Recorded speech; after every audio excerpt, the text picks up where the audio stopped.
If you would like to transform your Python project into an executable for Windows, stay here, you're in the right place, let's get started. The project is stored in a game folder. There is a source folder with a game.py file, which contains a small Python game that uses the pygame library. We also have a static folder with an icon.png file. If you would like to share your amazing Python code with the world so that even your grandma can test it, this is the way. We will use PyInstaller library to generate an exe file so that anyone can execute our code even if they don't have Python installed on their computer. If you don't have PyInstaller on your machine, you can get it by running pip install PyInstaller on the command line. Once the library is successfully installed, we can use it to generate our exe file. We will use PyInstaller command with the following arguments.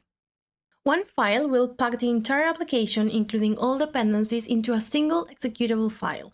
No console will prevent a console window from appearing alongside the main application window. To tell PyInstaller what we would like the icon to be for the executable. So we need to give it the path to an icon file with an icon extension. Add data allows us to include additional files or directories to our application. It takes the format source semicolon destination, where source is the path of the file or folder to include, and dest is the target location in the build executable. After this command finishes, we will see that we have two new folders, build and dist, and one extra file which ends in .spec. The spec file is a configuration script that defines how your Python code should be packaged into an executable. Now go to the dist folder, there you will find your executable file to share with the world. And don't forget to leave a thumbs up if you found this useful.